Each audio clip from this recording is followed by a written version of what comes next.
British model Adwoa Aboah says she was pushed to rip apart myself and put it all back together while in a treatment facility for her drug addiction.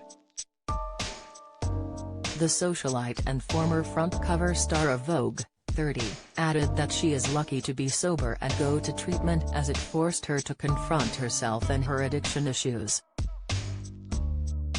Speaking on the Rain with Josh Smith podcast for World Mental Health Day, she said, "I was lucky enough to go to treatment, so I met a mad variety of people there who'd been through all sorts of different things. It kicks it out of you when you are forced to really confront yourself. I'm actually quite lucky. A lot of sober people say that. I think I'm quite lucky that I was pushed to deal with it now. Pushed to pick apart any judgments I had towards other people. Pushed to rip apart myself and put it all back together so that I could look at things a bit differently. Even though it was pretty effing st, I'm pretty lucky to be quite honest that I've been given this chance to do things differently and to look at situations in a more empathetic way, actually."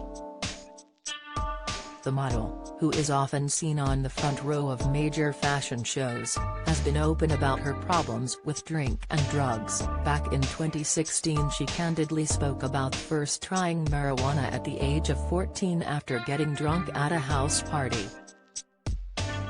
From then on, she said she tried cocaine and ketamine, with the latter being the drug which really got her. Using her platform to raise awareness for Mental Health Week, she added, "I've resigned myself to the fact that life is just so messy and one's mental health journey couldn't be further from linear.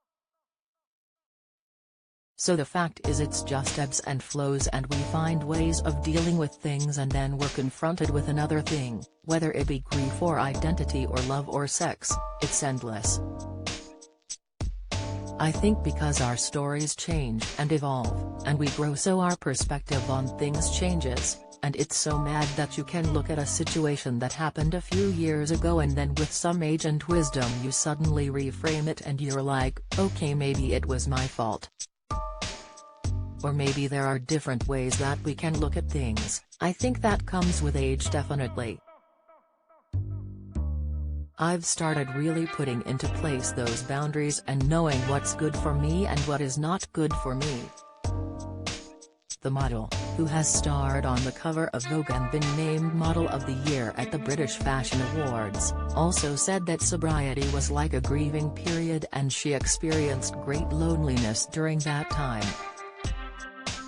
"I don't think people talk about it, loneliness, enough when attached to sobriety. Like imagine, it's almost like a grieving period. You mourn the people you can't hang out with. The situations you can't be part of. It's just endless, There are things that you just in no way can relate to anymore because you are so far from them. Or just mentally and chemically you're not there. It is a bit lonely sometimes. But I think when I was younger my loneliness was an isolation. It wasn't a healthy one.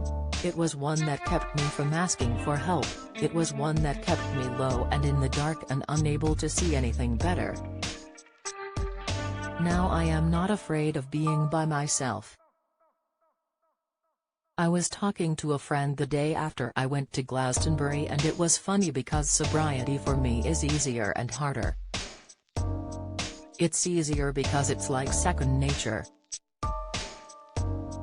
It's like I don't even need to think about it, I know how to have a good time without it, I know who I am without him because I've been sober for nearly 8 years, but it's harder because I actually cannot bear the bull tea.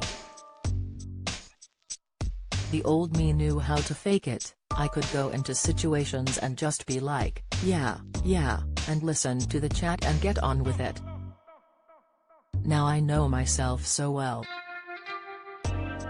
My sister always says she has to overcompensate for my faces, it just says it all.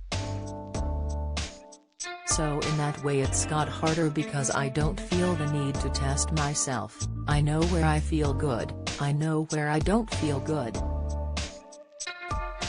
So in a sense Teresa knew sort of loneliness where I know I used to push myself to be part of things and now I just know that I have an inability to be part of it, which is actually fine. Back in 2016, when asked how many drugs she was doing, she said in an interview, "Just every day. My favorite thing to do was just sit in my room by myself. And what happened if certain people weren't going out on the Tuesday night, I could very easily find another that were going out that day.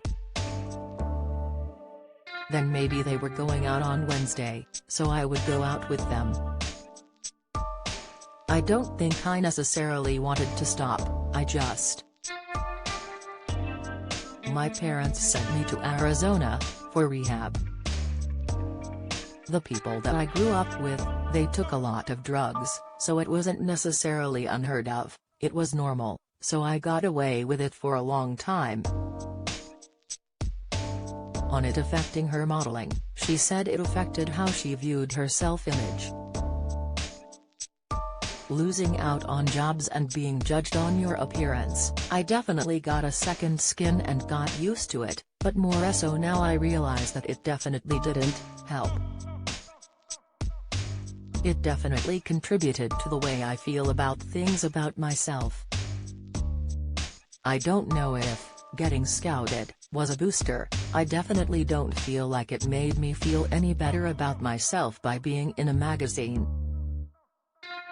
For help with drugs and alcohol talk to Frank on 0300 123 6600, text 82111 or email them here https://www.talktofrank.com/contact.